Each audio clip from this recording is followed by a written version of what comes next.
नमस्कार, आप देख रहे हैं वर्ल्ड नाउ। मैं हूं आपके साथ विवेक शांडिल्य। वर्ल्ड नाउ में हम आपको दिखाते हैं दुनिया भर की तमाम बड़ी खबरें, वो खबरें जो सीधा आपको इंपैक्ट करती हैं, हमें प्रभावित करती हैं। तो वर्ल्ड नाउ में हम आपको क्या दिखाने वाले हैं। सबसे पहले बात होगी होर्मुज की, और होर्मुज में ब्रिटेन और फ्रांस की एंट्री हो रही है। खाड़ी के उबलते समंदर में होर्मुज की घेराबंदी अब एक विश्व युद्ध का ट्रेलर बनती जा रही है। अमेरिका और ईरान की जंग अब सिर्फ दो देशों का टकराव नहीं है, बल्कि इसमें ब्रिटेन और फ्रांस ने भी एंट्री ले ली और तीसरा फ्रंट खोल दिया गया है, जिसे ईरान और अमेरिका बहुत गौर से देख रहे हैं। जब ट्रंप की घेरेबंदी होर्मुज को खुलवाने में नाकाम रही है, तो अब लंदन और पेरिस ने अपने विनाशक युद्धपोत समंदर में उतार दिए हैं। ब्रिटेन का HMS ड्रैगन एक ऐसा एयर डिफेंस डिस्ट्रॉयर जो दुश्मन के मिसाइलों को पलक झपकते खाक करने की ताकत रखता है, और दूसरी तरफ फ्रांस का परमाणु ताकत से लैस चार्ल्स डी गॉल जो समंदर में तैरता एक ऐसा एयरबेस है जिसे राफेल जेट्स की हुंकार ईरान अमेरिका की नींद उड़ाने के लिए काफी है। सवाल यही है, क्या होर्मुज खुलेगा या फिर ईरान चुप बैठेगा?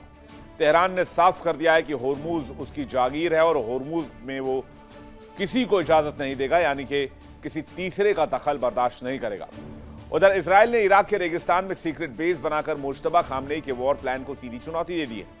मोसाद का इशारा साफ है, ईरान अभी कमजोर है और अभी वार करना जरूरी है। लेकिन अमेरिका की जो खुफिया रिपोर्ट सामने आई, उसमें कहा गया है कि ईरान अभी भी बहुत मजबूत है, यानी संघर्ष हुआ तो शांति की राह कोसों दूर हो जाएगी। बताएंगे होर्मुज स्ट्रेट पे कैसे वर्ल्ड वॉर का सीन बनता जा रहा है और कैसे बड़े बड़े पावरफुल बाहुबली देशों की यहां पर एंट्री होती जा रही है। खबर की तह में चलेंगे और डिटेल आपको दिखाएंगे। फिर वर्ल्ड नाउ में बातचीत करेंगे रूसी राष्ट्रपति पुतिन के बारे में, जिन्होंने खुलकर ऐलान कर दिया है कि वो कंधे से कंधा मिलाकर ईरान के साथ खड़े हैं, और यह भी कह दिया है कि अगर ईरान चाहे तो वो ईरान के एनरिच्ड यूरेनियम को रूस में रखने के लिए तैयार हैं, जिसके बाद अमेरिका में डर पैदा हो गया है। मॉस्को के रेड स्क्वायर पर कल जो दिखा वो सिर्फ एक परेड नहीं, बल्कि वैश्विक बसात पर व्लादिमीर पुतिन की सबसे बड़ी चाल थी। इसे आप मास्टर स्ट्रोक भी कह सकते हैं। 81वें विक्ट्री डे पर रूस की सड़कों पर न टैंक थे न मिसाइलें थी। दुनिया इसे रूस की कमजोरी समझती रही, लेकिन असल में यह कमजोरी नहीं थी, ये पुतिन का एक ऐसा कदम था जिसके बाद ईरान और रूस की जो दोस्ती है वो और गहरी हो गई है। इंडिया डेली को जानकारी मिली है सूत्रों के हवाले से कि दरअसल विक्ट्री डे परेड में रूस ने हथियार इसलिए नहीं दिखाए क्योंकि वो सुप्रीम लीडर आयतोला अली खामनेई के मौत के बाद शोक का प्रदर्शन करना चाहते थे, और इसके बाद पुतिन ने वो ऐलान कर दिया जिससे वॉशिंगटन से लेकर पेंटागन तक हड़कंप मच गया। पुतिन ने साफ साफ कह दिया ईरान के साथ वो हर कदम पर रहेंगे, और साथ ही साथ अगर ईरान चाहे तो वो अपने एनरिच्ड यूरेनियम को रूस के पास सौंप सकता है, सुरक्षित रख सकता है। इधर पुतिन ने यूक्रेन के मोर्चे पर ध्यान हटाकर अब मिडिल ईस्ट की आग में फोकस करना शुरू कर दिया है। सेंट पीटर्सबर्ग में ईरान के विदेश मंत्री से मुलाकात के बाद पुतिन ने सीधे ट्रंप और व्हाइट हाउस पर तीखा हमला बोला। पुतिन ने खुलकर कहा कि तेहरान परमाणु हथियार नहीं बना रहा और अमेरिका के पास कोई भी ऐसा सबूत नहीं है कि ईरान परमाणु बम बना रहा हो। यह न सिर्फ अमेरिका के दावों की, डोनाल्ड ट्रंप के दावे की धज्जियां उड़ाने के जैसा है, बल्कि ट्रंप के उस ईरान मिशन पर करारा तमाचा, उस कार्रवाई पर तमाचा है जिसको केंद्र में रखते हुए ट्रंप और बेंजामिन नेतन्याहू ने ईरान के खिलाफ जंग छेड़ी। तो क्या पुतिन आग से खेल रहे हैं? क्या एक जंग का एक और मोर्चा खुल सकता है? क्या एक बार फिर से अमेरिका और रशिया आमने सामने आ सकते हैं? माना यह जा रहा है पुतिन बहुत दूर की सोच रहे हैं। पुतिन का खेल कहीं ज्यादा गहरा है।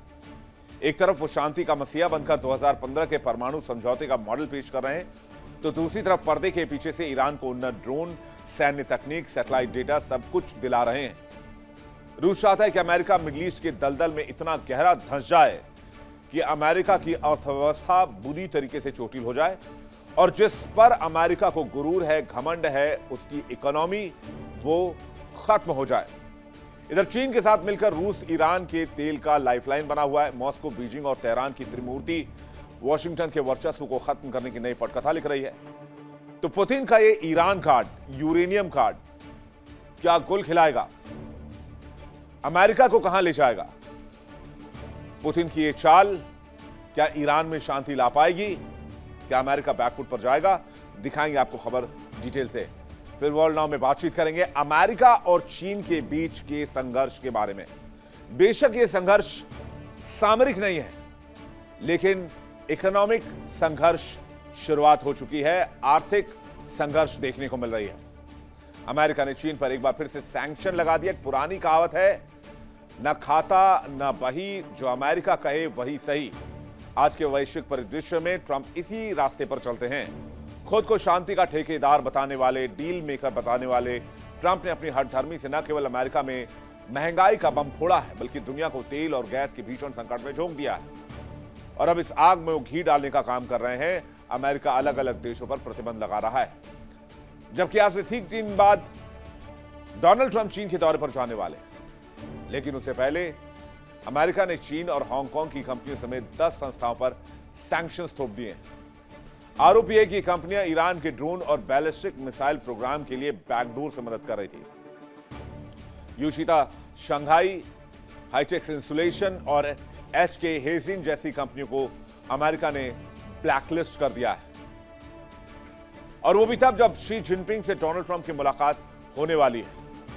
यानी अमेरिका और चीन के रिश्ते में जो तनाव है वो 7वें आसमान पर है। हकीकत यह है कि 28 फरवरी के बाद अमेरिकी हमले के बाद होर्मुज बंद है। दुनिया का 20% ऑयल सप्लाई ठप है। दुनिया के बहुत सारे किसानों को उर्वरक नहीं मिल पा रहा है। और अमेरिका इस कदर बौखला गया है कि वो ईरान के हर महीने 10,000 ड्रोन बनाने की क्षमता को किसी भी कीमत पर कुचलना चाहता है। दुबई से बेलारूस तक फैले इस सैंक्शन वॉर ने साफ कर दिया है कि ट्रंप शांति नहीं चाहते, बल्कि संपूर्ण विनाश चाहते हैं। सवाल यह, क्या चीन इन प्रतिबंधों के आगे अमेरिका के सामने घुटने टेकेगा, या फिर दोनों के बीच शुरू होगी एक ऐसी लड़ाई जो पूरी दुनिया के लिए घातक साबित होगी?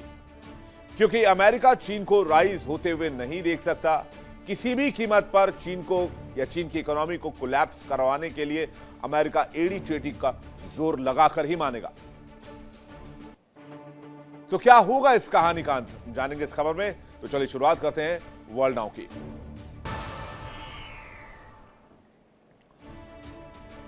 होर्मुज का इलाका अब वैश्विक संघर्ष का केंद्र बनता जा रहा है।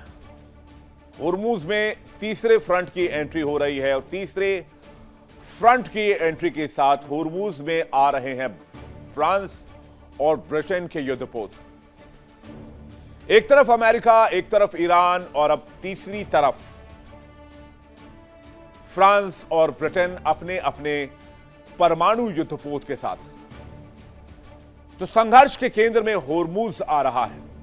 अमेरिका से यह मामला सॉल्व नहीं हुआ तो अब दुनिया के बड़े और पावरफुल देश होर्मुज पहुंच रहे हैं। क्या होने वाला है होर्मुज में, पहले खबर जानते हैं। जंग में तीसरा फ्रंट खुल रहा है। तीसरे फ्रंट में ब्रिटेन समेत कई देश हैं। अमेरिका होर्मुज खुलवाने में अभी तक नाकाम रहा है, इसलिए कई देश अब अपने जहाजों को सुरक्षित निकालने के लिए होर्मुज में धीरे धीरे पहुंचने लग गए हैं।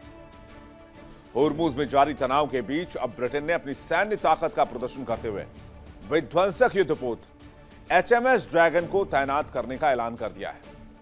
यह कदम अमेरिका और ईरान के बीच जारी 2 महीने से संघर्ष के बीच उठाया गया है। और हाल ही में जिस तरह से भारतीय जहाजों पर हमले हुए, चीनी जहाजों पर हमले हुए, दूसरे देशों के जहाजों पर हमले हुए, उसके बाद यह फैसला उठाया गया है, लिया गया है। ब्रिटेन और फ्रांस के नेतृत्व में बना यह गठबंधन होर्मुज से गुजरने वाले नागरिक जहाजों और कमर्शियल जहाजों को सुरक्षा कवच प्रदान करेगा। मकसद यह है कि जितने 1,500 जहाज यहां पर फंसे हुए हैं, सबको एक एक करके यहां से सुरक्षित निकाला जाए। अब आपको तस्वीर दिखाते हैं HMS ड्रैगन की, जिसे ब्रिटेन ने उतारा है होर्मुज में। यह है तस्वीर जो इस वक्त आप देख रहे हैं। यह HMS ड्रैगन की तस्वीर है। समंदर के बीचों बीच एक बहुत बड़ा विशालकाय युद्धपोत जो होर्मुज पहुंच रहा है और होर्मुज में जितने भी 1,500 जहाज अभी तक फंसे हुए हैं उनको सपोर्ट करेगा, सुरक्षा कवच देगा। लेकिन सवाल यह है कि क्या IRGC इन जहाजों को अपने होर्मुज इलाके में आने की अनुमति देगा। ब्रिटेन फ्रांस का दावा है कि वो जंग नहीं लड़ना चाहते, वो सिर्फ जहाजों की सिक्योरिटी के लिए आ रहे हैं। लेकिन क्या इस दावे पर, होर्मुज पर ईरान यकीन करेगा? अभी स्थिति ऐसी है कि होर्मुज से कोई भी जहाज नहीं गुजर रहा है या फिर इक्का दुक्का जहाज गुजर जाते हैं। लेकिन एचएमएस ड्रैगन की एंट्री के बाद क्या सीन बदलने वाला है? तो इससे पहले सबसे पहले हम देखते हैं एचएमएस ड्रैगन की ताकत क्या है। ब्रिटेन की रॉयल नेवी का टाइप 45 एयर डिफेंस डिस्ट्रॉयर है ये। इसका काम समुद्र में बाकी जहाजों को हवाई हमलों, मिसाइल, फाइटर जेट से बचाना है। एचएमएस ड्रैगन की खासियत क्या है? ये सबसे बड़ा हथियार है, घातक हथियार, अगर हम ब्रिटेन के लिहाज से बात करें। सी वाइपर मिसाइल सिस्टम से लैस है, दुश्मन के फाइटर जेट, ड्रोन को मार गिराने में सक्षम है, एंटी शिप मिसाइलों को लंबी दूरी से ही मार गिराने में सक्षम है। सैमसन रेडार लगे हैं, एक साथ सैकड़ों टारगेट को ट्रैक कर सकते हैं। तेजी से बदलती स्थिति में सटीक जवाब देने की काबिलियत है। डिजाइन ऐसा है कि रेडार पर कम दिखाई देता है, दुश्मन के लिए इसे ट्रैक करना बहुत मुश्किल है। हालांकि ये एयर डिफेंस स्पेशलिस्ट है, लेकिन ये एंटी शिप वॉरफेयर, सीमित anti submarine operation, helicopter operation भी कर सकता है।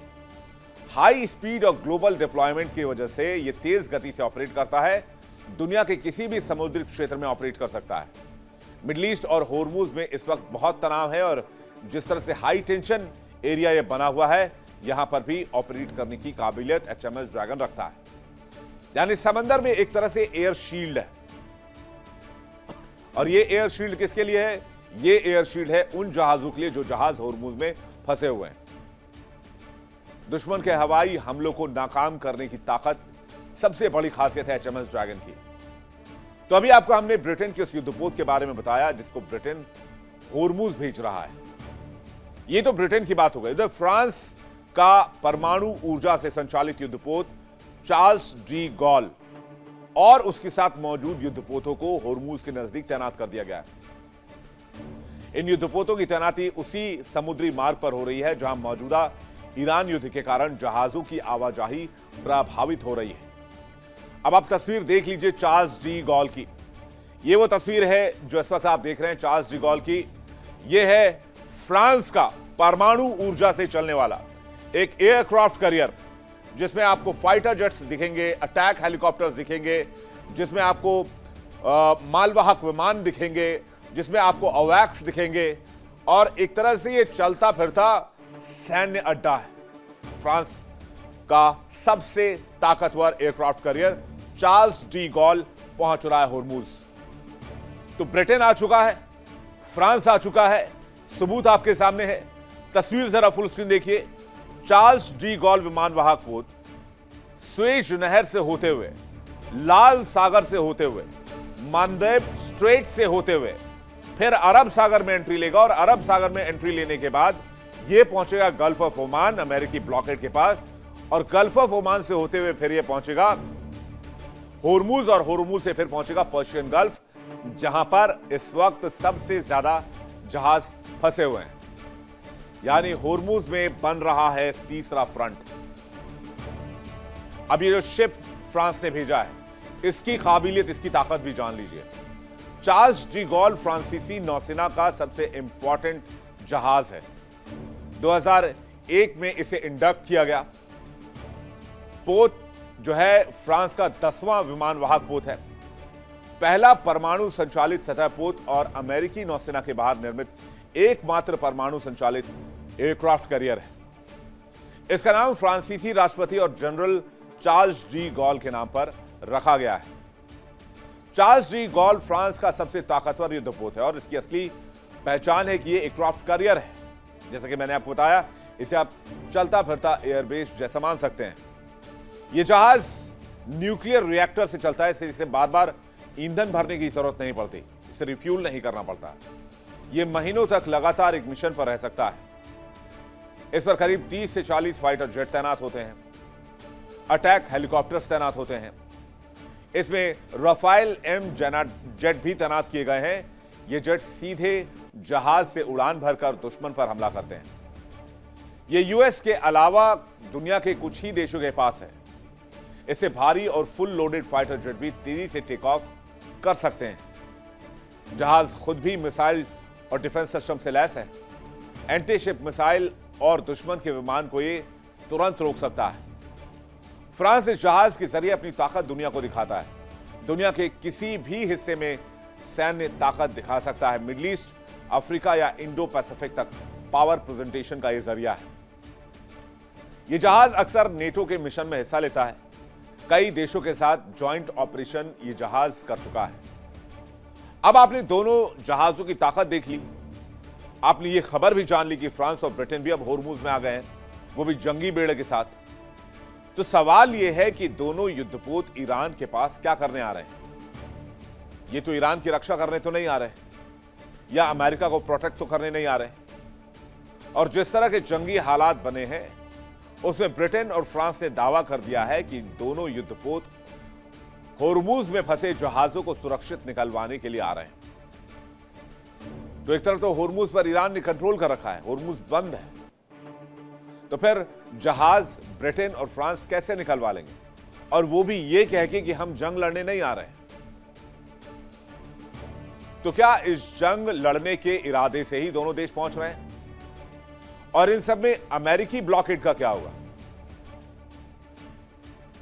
हालांकि खबर है व्हाइट हाउस से कि डोनाल्ड ट्रंप इस कदम से खुश हैं, लेकिन दोनों देशों ने साफ कर दिया है कि वो अमेरिका की मदद करने तो कतई नहीं आ रहे हैं, और ना ही वो इस इलाके में जंग लड़ने आ रहे हैं, बल्कि उन जहाजों को निकलवाने के लिए आ रहे हैं जो जहाज यहां फंसे हुए हैं। तो क्या यह मान लिया जाए कि यह थर्ड फ्रंट होगा? एक बात तो साफ है कि ईरान ऐसा नहीं होने देगा। ईरान पक्का इन जहाजों पर हमला करेगा अगर ये गल्फ ऑफ ओमान होते हुए होर्मुज की तरफ बढ़ते हैं, क्योंकि ईरान ने साफ कर दिया है कि होर्मुज के मामले में वो किसी तीसरे देश की एंट्री बर्दाश्त नहीं करेगा। एक बार फिर से आपको चार्ल्स डी गॉल की तस्वीर दिखाते हैं, जो बहुत तेजी से होर्मुज की तरफ बढ़ रहा है। और होर्मुज ईरान ने जिसे लेकर पहले ही साफ कर दिया है कि होर्मुज में हम किसी तीसरे देश की मध्यस्थता स्वीकार नहीं करेंगे।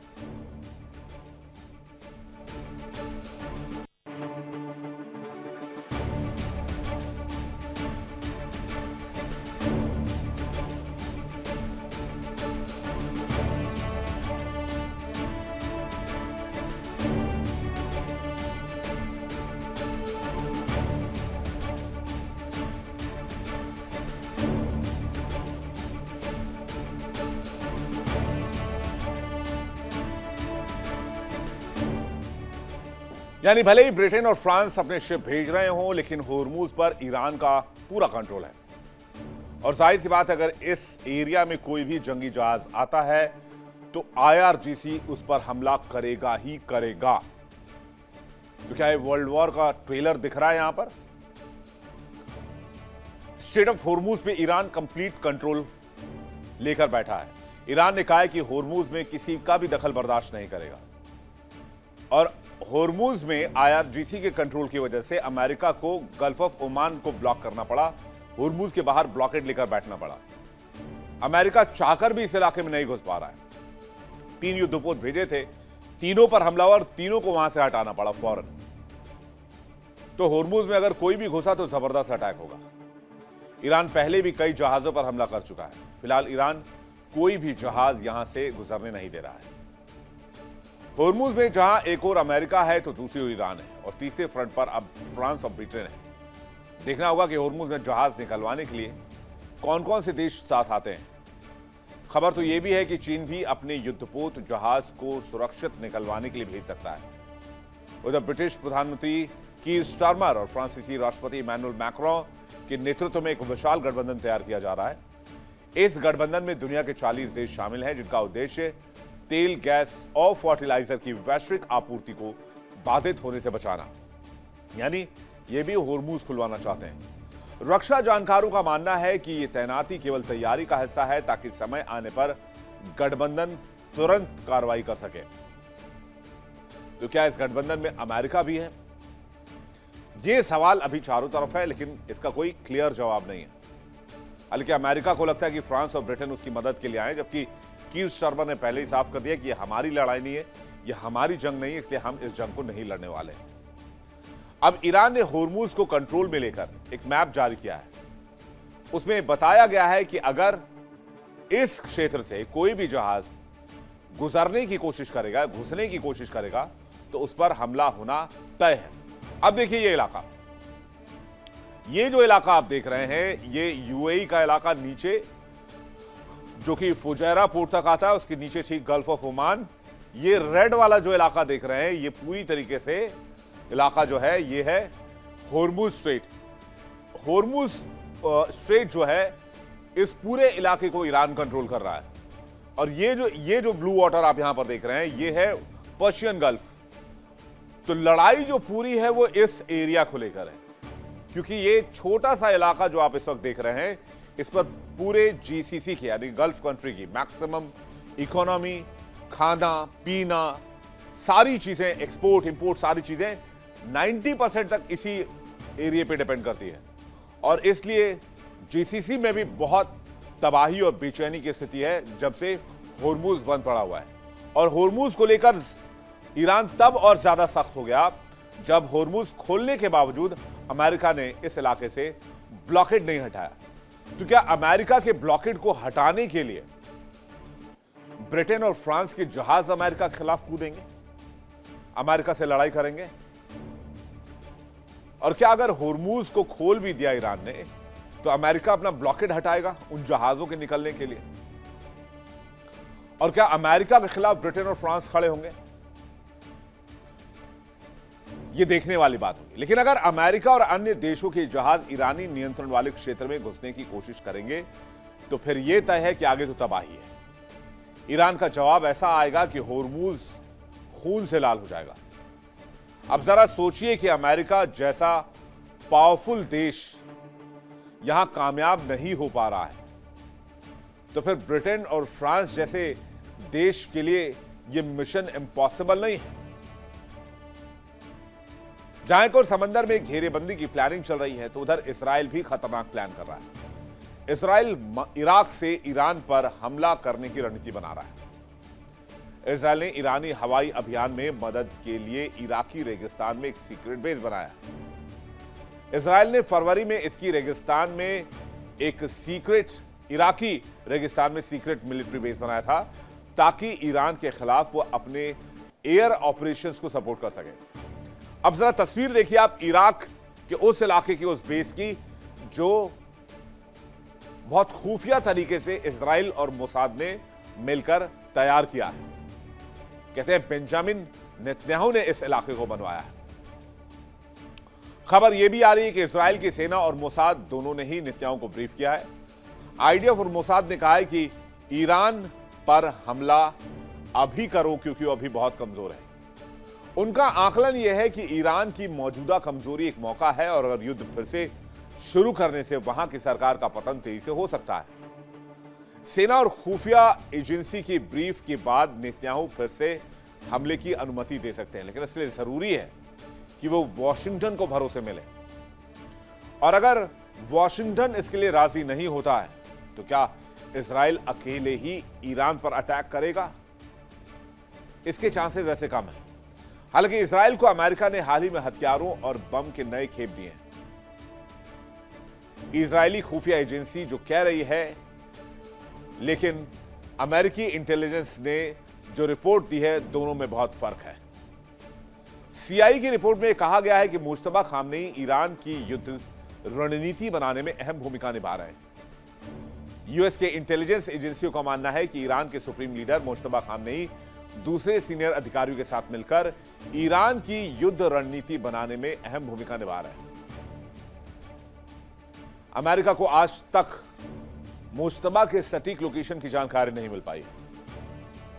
खबर यह है कि वो किसी सेफ जगह में रखे गए और वहीं से आईआरजीसी के लिए युद्ध की रणनीति बना रहे हैं।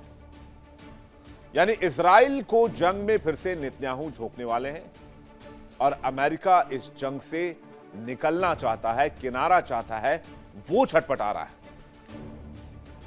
अब एक तस्वीर आपको दिखाते हैं जो ईरान ने पोस्ट किया है। ये देखिए, ये तस्वीर फारस की खाड़ी से भगाने की कोशिश कर रहा है ईरानी नेवी के एक ऑफिसर ने यह तक कह दिया है कि ये ईरान है, शेरों की धरती है, तुम लकड़ बग्घों के लिए अपनी ताकत दिखाने की कोई जगह नहीं है, अपनी जान बचाकर यहां से भाग जाओ। जरा फुल स्क्रीन तस्वीर आप देखिए किस तरह से अमेरिकी नेवी को चेज कर रहे हैं यहां पर IRGC के नौसैनिक।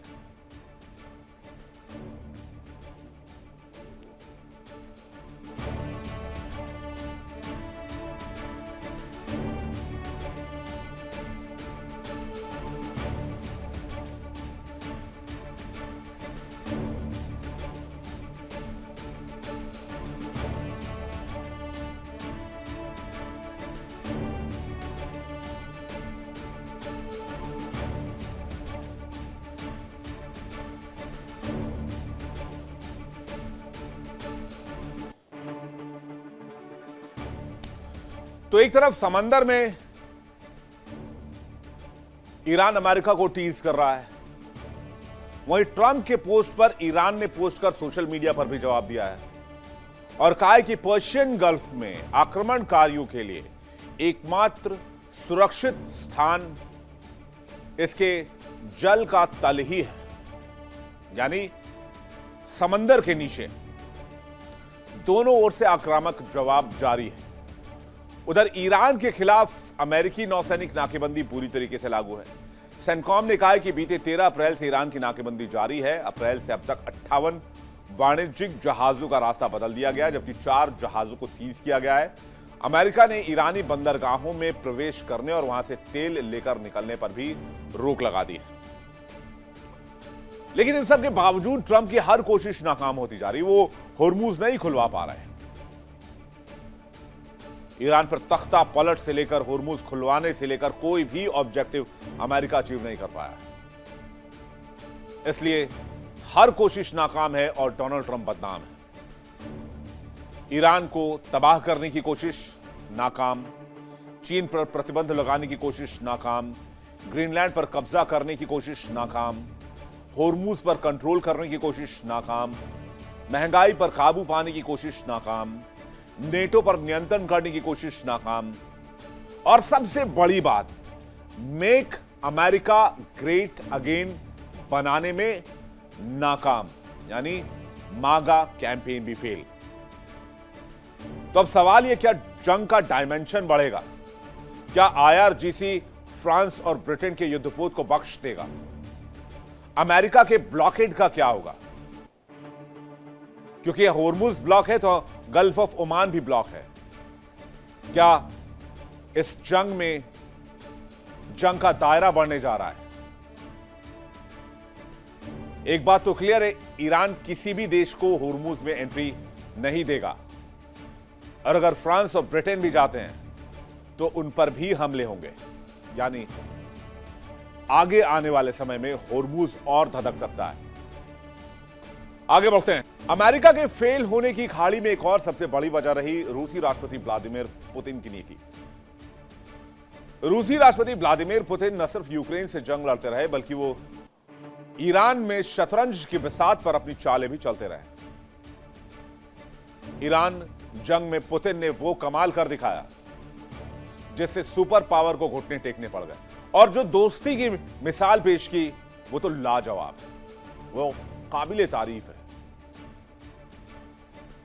कल जब मॉस्को के रेड स्क्वायर पर, यह तस्वीर जो इस वक्त आप देख रहे हैं, जरा फुल स्क्रीन आप देखिए, ये बहुत दिलचस्प और रोमांचित करने वाली तस्वीर है। यह है मॉस्को के रेड स्क्वायर पर 81वीं विक्ट्री डे परेड की तस्वीर। रूस के परेड में ना तो कोई टैंक थे, ना बैलिस्टिक मिसाइल कैरियर, ना फाइटर जेट्स। कुछ लोग इसे सुरक्षा कारणों और यूक्रेन हमले से जोड़कर देख रहे थे, लेकिन रक्षा जानकारों की माने तो ये ईरान के साथ एक तरह से दोस्ती की मिसाल थी, और सुप्रीम लीडर आयतोला अली खामेनेई और पुतिन की मित्रता का एक बहुत बड़ा उदाहरण। रूस ने खामनेई की मौत पर शोक व्यक्त करते हुए बड़े हथियारों का प्रदर्शन नहीं किया और इसे एक सम्मान के तौर पर आयतोला अली खामनेई को समर्पित किया। तस्वीरें रूस के विक्ट्री डे परेड की हैं। मॉस्को के रेड स्क्वायर पर जो परेड हुई वो पिछले 2 दशकों से काफी अलग थी, लेकिन इन सब में जो सबसे इंपॉर्टेंट मुद्दा रहा वो था पुतिन का भाषण और उसमें ईरान का जिक्र। वो कमाल का रहा। पुतिन ने पूरी दुनिया के सामने खुले तौर पर यह ऐलान कर दिया कि वो अमेरिका ईरान की लड़ाई में ईरान के साथ कदम से कदम मिलाकर चल रहे हैं। इस परेड के दरमियान पुतिन के साथ बेलारूस के राष्ट्रपति अलेक्जेंडर लुकाशेंको, कजाकिस्तान के राष्ट्रपति तोकायेव और उज्बेकिस्तान के राष्ट्रपति मिर्जियोयेव भी मौजूद थे। परेड छोटी थी, मैसेज बहुत क्लियर था और मैसेज बहुत बड़ा था। इस मैसेज से कहते हैं पेंटागन और वॉशिंगटन तक हिल गए। पुतिन ने साफ साफ कह दिया, हम किसी भी कीमत पर नहीं झुकेंगे।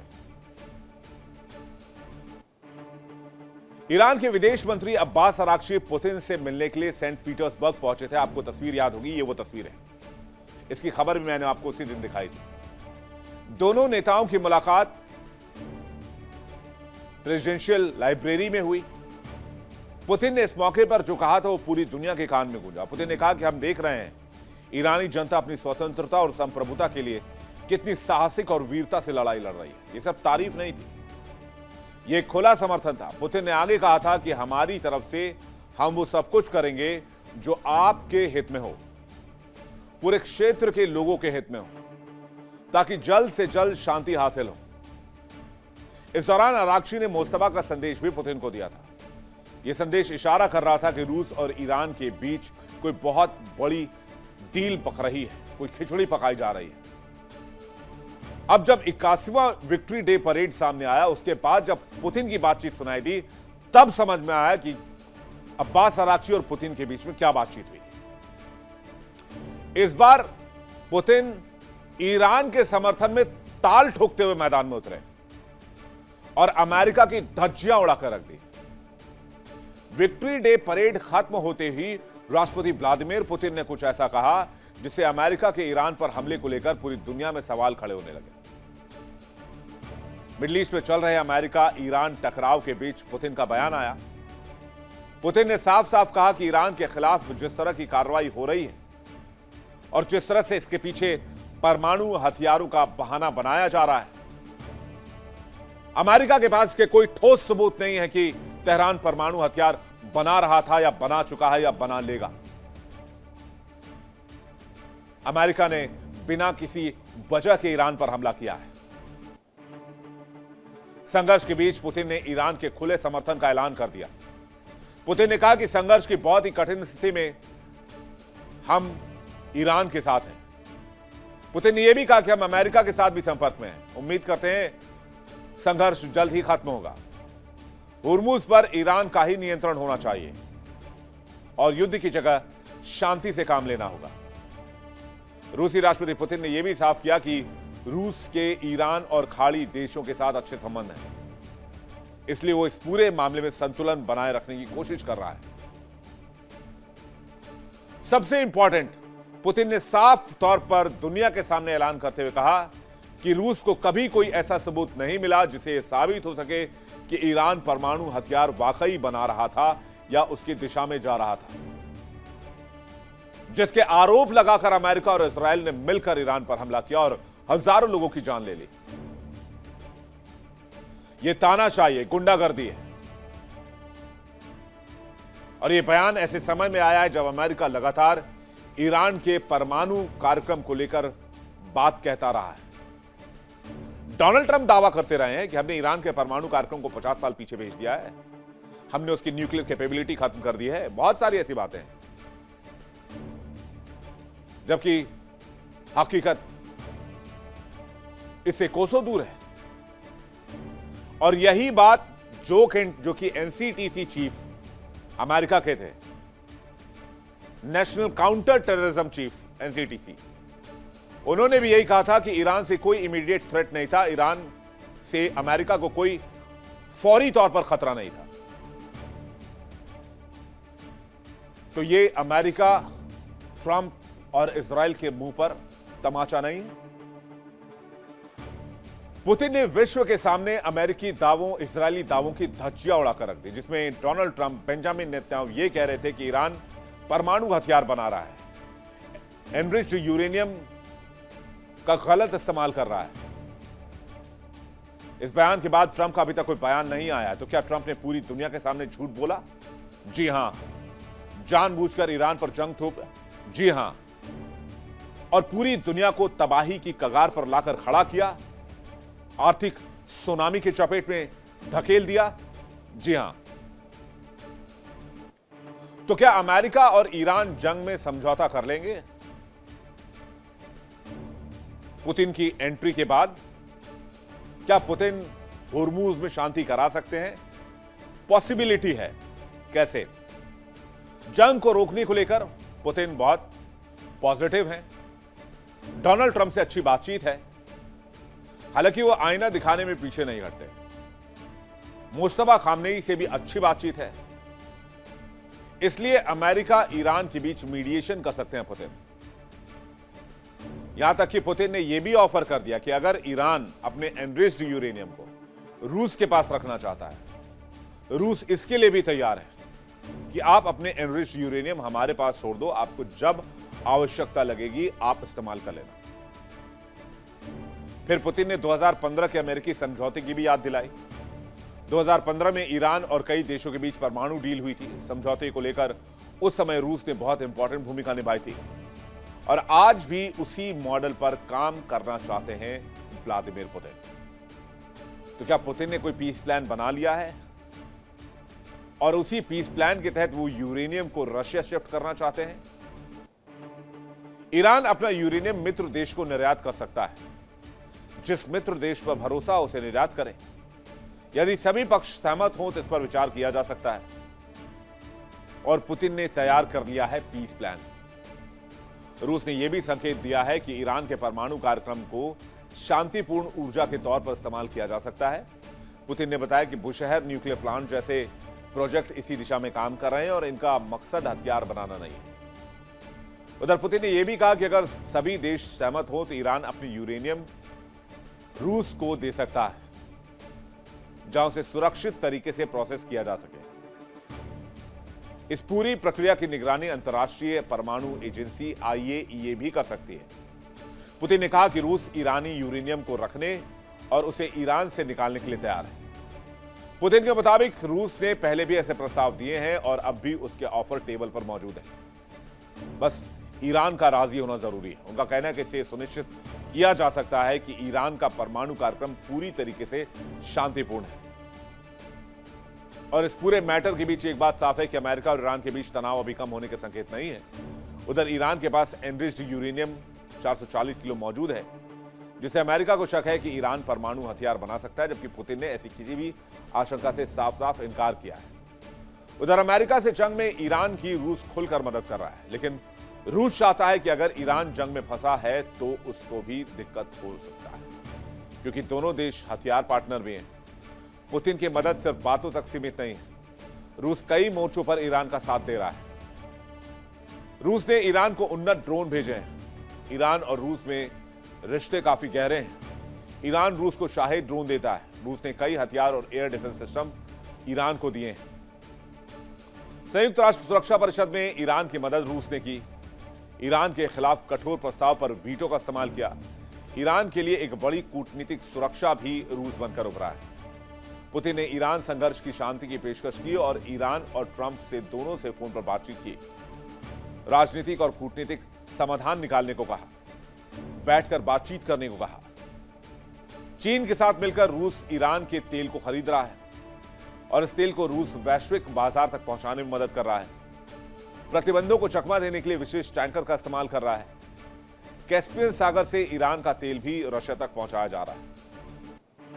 उधर ईरान जंग एक बड़े ट्रेंड को उजागर कर रहा है। रूस और चीन जैसे देश तेजी से एक दूसरे के साथ और अपने साझेदार तानाशाह देशों के साथ मिलकर काम कर रहे हैं। चीन ने ईरान को satellite navigation, radar system, electronic warfare तकनीक तोहफे में दी है। वो ईरान का तेल खरीदकर उसे नकद पैसा भी दे रहा है और रूस ने उन्नत ड्रोन दिए हैं। इस बीच इंडोनेशिया, दक्षिण पूर्व एशिया के कई देश जो पहले रूसी तेल से दूनी बना रहे थे, अब तेहरान और मॉस्को दोनों से पेट्रोलियम ले रहे हैं। कुल मिलाकर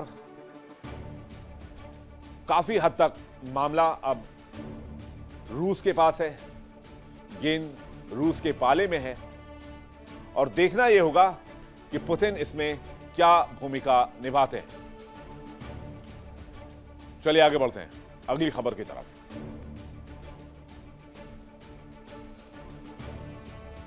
एक बहुत मशहूर कहावत है, ना खाता ना बही, जो हम कहें वही सही। ये लाइन डोनाल्ड ट्रंप बहुत फॉलो करते हैं। अमेरिकी राष्ट्रपति और शांति के कथित ठेकेदार ट्रंप को लगता है कि वो जो कहते हैं उसी के हिसाब से दुनिया चलती है, बाकी पूरी दुनिया गलत है, पूरी दुनिया खराब है, पूरी दुनिया गर्त में जा रही है। ट्रंप ने खुद की सुनने के कारण पूरी दुनिया को आर्थिक सुनामी में झोंक दिया। लेकिन डोनाल्ड ट्रंप की इन्हीं नीतियों की वजह से लंबे समय से चले आ रहे चीन अमेरिका के कोल्ड वॉर में एक नया फ्रंट खुलता दिख रहा है। अमेरिका चीन पर धड़ाधड़ सैंक्शंस थोप रहा है। अगर चीन ने अमेरिका पर सैंक्शंस लगाने शुरू कर दिए, जिसकी शुरुआत उसने की है क्रिटिकल मिनरल्स को लेकर, सेमीकंडक्टर्स को लेकर, तो अमेरिकी इकोनॉमी और अमेरिकी डिफेंस इंडस्ट्री और आईटी इंडस्ट्री चोक कर सकते हैं। यानी यह मामला बहुत पेचीदा हो सकता है और इसके कॉन्सिक्वेंसेस बहुत खतरनाक होंगे। तो चलिए आपको बताते हैं यह खबर अमेरिका और चीन के बीच आर्थिक जंग को लेकर। अमेरिका में इन दिनों महंगाई से लेकर गैस और तेल की कीमतों में काफी इजाफा हुआ है और अब अमेरिका ने ईरान के ड्रोन और मिसाइल प्रोग्राम में मदद करने के आरोप में 10 व्यक्तियों और कई कंपनीज पर सैंक्शन लगा दिए, जिसमें चीन और हांगकांग की कंपनियां भी शामिल हैं। यह कदम ऐसे समय में उठाया गया जब होर्मुज में तनाव और वैश्विक ऊर्जा का संकट बढ़ता जा रहा है। अमेरिका ने ईरान के खिलाफ आर्थिक दबाव और बढ़ा दिया है। अमेरिकी ट्रेजरी विभाग ने 10 लोगों और कई कंपनियों पर नए सैंक्शन लगाने का ऐलान किया है। इन पर आरोप है कि इन्होंने ईरान को हथियार बनाने और खास तौर पर ड्रोन और बैलिस्टिक मिसाइल प्रोग्राम के लिए जरूरी सामान जुटाने में मदद की। सैंक्शंस में खास बात यह है कि इनमें चीन और हांगकांग की कई कंपनियां शामिल हैं और यह सैंक्शन तब लगाया गया है जब अभी कुछ ही दिन के बाद डोनाल्ड ट्रंप बीजिंग के दौरे पर जाने वाले हैं। वहां शी जिनपिंग से मुलाकात करने की तैयारी कर रहे हैं, लेकिन उससे पहले ही दोनों देशों के बीच टसल बढ़ता जा रहा है, संघर्ष देखने को मिल रहा है। आज से ठीक 3 दिन के बाद ट्रंप का चीन दौरा, शी जिनपिंग से मुलाकात होने वाली है, लेकिन चीन पर इस वक्त प्रेशर बिल्ड किया जा रहा है ताकि वो अमेरिकी शर्तों के सामने सरेंडर करे। यानी अमेरिका ईरान में जो चाहता है उसे वो चीन के जरिए करवाए। लेकिन कहानी इतनी आसान नहीं है। सबसे पहले देखिए अमेरिका ने हाल के समय में किस तरह से चीन को कॉर्नर करने की कोशिश की है। अमेरिका ने कहा ईरान की सैन्य फैक्ट्री को फिर से खड़ा नहीं होने देंगे, ईरान की सैनिक क्षमता को हम कमजोर कर रहे हैं और चीन इसमें मदद कर रहा है, इससे चीन को कॉन्सिक्वेंसेस होंगे, गंभीर परिणाम भुगतने होंगे। इसके बाद यूएस ने 10 लोगों पर और कई कंपनियों पर सैंक्शन लगा दिए और ऐलान किया कि अगर ईरान की कोई मदद करेगा तो उस पर भी कार्रवाई होगी, जिसमें एयरलाइंस और वित्तीय संस्थाएं भी शामिल हो सकती हैं। ईरान को मदद करने वाले देशों पर सैंक्शन लगेगा और इसी के तहत डोनाल्ड ट्रंप ने एक नए सैंक्शन का ऐलान चीन और हांगकांग की कंपनियों पर कर दिया। ऐसा लगता है अमेरिका के राष्ट्रपति ईरान को हराने के सनकपन में अंधे हो चुके हैं। यहां तक कि चीन की छोटी रिफाइनरियों से जुड़ी लेनदेन पर भी कड़ी नजर रखी जा रही है। पहले कई छोटी रिफाइनरियों को प्रतिबंधित किया जा चुका है। यह प्रतिबंध ईरान को हुर्मुज में जहाजों को नुकसान पहुंचाने और अपने इलाके के दोस्त देशों को धमकाने से रोकने के लिए लगाया गया। अमेरिका ने 28 फरवरी को ईरान पर जोरदार हमला किया था। इसके बाद से ही हुर्मुज स्ट्रेट बंद है। ट्रंप एड़ी चोटी का जोर लगाते रहे हैं पिछले 2-2.5 महीनों से किसी तरह हुर्मुज खोल दे ईरान, लेकिन वो अभी तक नहीं खोल पाए। यानी ईरान को जो तबाह करने की कोशिश डोनाल्ड ट्रंप की थी वो पूरी तरीके से नाकाम हो गई और इसके पीछे रूस और चीन ही बताए जाते हैं। और जब से युद्ध शुरू हुआ है तब से यहां से जहाजों का आना जाना बंद है। इस वजह से दुनिया भर में तेल की कीमतें बढ़ रही हैं। रिपोर्ट के मुताबिक ईरान दुनिया के बड़े ड्रोन निर्माताओं में से भी एक है और उसके पास हर महीने करीब 10,000 ड्रोन बनाने की क्षमता है। ऐसे में अमेरिका का सैंक्शन लगाकर प्रोडक्शन को रोकने की कोशिश के तौर पर इसे देखा जा सकता है। अब अमेरिका ने किन किन कंपनियों पर सैंक्शन लगाए हैं और चीन को रोकने की कोशिश की है वो भी आप देख लीजिए। चीन की यूशिता शंघाई इंटरनेशनल ट्रेड कंपनी पर सैंक्शन लगे हैं। इसने ईरान को चीन से हथियार खरीदने में मदद की। दुबई की एलीट एनर्जी पर अमेरिकी सैंक्शन लगा है। इसने हांगकांग की कंपनी को करोड़ों डॉलर ट्रांसफर किए। हांगकांग की HK हेसिन इंडस्ट्री और बेलारूस की आर्मरी एयरलाइंस, इन्होंने ईरान से हथियार खरीदने में बीच का काम किया। हांगकांग की मुस्ताद लिमिटेड कंपनी पर भी सैंक्शन लगे। इसने ईरान की IRGC को हथियार पहुंचाने में मदद की। ईरान की पिशगाम इलेक्ट्रॉनिक कंपनी पर भी सैंक्शन लगे। इसने कंपनी ने ईरान के लिए ड्रोन मोटर खरीदे। चीन की Hitex insulation Ningbo company limited पर सैंक्शन लगे। इसने ईरान को मिसाइल बनाने के लिए जरूरी कंपोनेंट्स और सामान दिए। तो एक तरफ दोस्ती और चीन का दौरा, उससे पहले बीजिंग की कंपनियों पर सैंक्शन और उसके पीछे की वजह ईरान। तो 3 दिन बाद जब बीजिंग पहुंचेंगे डोनाल्ड ट्रंप और शी जिनपिंग से मुलाकात करेंगे, तो क्या अमेरिका यह बात कह सकता है कि भाई ईरान को बोलो वो सरेंडर करे वरना आपका बेड़ा गर्क हो जाएगा? और वैसे भी आपको बता दूं किसी अमेरिकी राष्ट्रपति का 2017 के बाद पहला चीन दौरा होगा, लेकिन यात्रा महज कूटनीतिक शिष्टाचार नहीं है। यह दौरा ऐसे वक्त में हो रहा है जब अमेरिका ने चीन पर सैंक्शंस की बौछार कर रखी है और अमेरिका ईरान में फंसा हुआ है, जहां से वो किसी भी कीमत पर एक रेस्पेक्टफुल और सेफ एग्जिट चाहता है। और अमेरिका इस बात को जानता है कि चीन की बात से ईरान इनकार नहीं करेगा। अगर चीन ने ईरान को कुछ कहा कि आप अमेरिकी सैनिकों को यहां से जाने दीजिए, हुर्मुज खोल दीजिए, जिससे कि पूरी दुनिया में ऑयल गैस फ्लो सुचारू रूप से हो पाए, तो ईरान इससे इनकार नहीं कर पाएगा। और यही प्रेशर बनाने के लिए अमेरिका इसी बात को मनवाने के लिए लगातार सैंक्शंस के हमले कर रहा है चीन पर। चीन पर हर मोर्चे से दबाव बनाया जा रहा है। अमेरिका ने 9 चीनी और हांगकांग कंपनियों पर सैंक्शन लगाए, जिन पर आरोप है कि वो ईरान की सेना के लिए हथियार और बैलिस्टिक मिसाइल सामग्री जुटा रही थी। ये सैंक्शन ठीक उस समय में आए हैं जब ट्रंप बीजिंग जाने की तैयारी कर रहे हैं। इससे पहले जनवरी 2025 में टेंसेंट और कॉस्को जैसी दिग्गज कंपनियों को चीनी सैन्य कंपनियों की सूची में डाला गया और अक्टूबर 2025 में अलीबाबा, बायडू और BYD जैसी कंपनियों को भी इस लिस्ट में शामिल किए जाने की सिफारिश की गई। सेमीकंडक्टर, AI, साइबर, फेंटेनाइल, हर क्षेत्र में चीन को घेरने की कोशिश में अमेरिका लगा हुआ है। और आज की तारीख में सबसे बड़ा सवाल यही है कि बीजिंग जाकर डोनाल्ड ट्रंप शी जिनपिंग से हाथ मिलाने वाले हैं, तो उसके पहले सैंक्शन की कहानी क्यों? दरअसल पूरा का पूरा गेम होगा बार्गेनिंग टेबल पर, कौन कितना बार्गेन कर पाता है। और डोनाल्ड ट्रंप की शैली, नीति हमेशा से रही है मैक्सिमम प्रेशर की, और उस प्रेशर के एवज में डील लेना। और ये सैंक्शंस उसी डील के लिए हथियार के तौर पर अमेरिका की तरफ से इस्तेमाल किए जा रहे हैं। तो डोनाल्ड ट्रंप के बीजिंग दौरे पर हमारी नजर रहेगी। वर्ल्ड नाउ में फिलहाल इतना ही। वक्त एक छोटे से ब्रेक का है। ब्रेक पे जाने से पहले आपको बता दें, इंडिया डेली आपकी स्मार्ट टीवी पर भी मौजूद है। इंडिया डेली 24/7 देखिए अपने स्मार्ट टीवी पर लाइव और लगातार।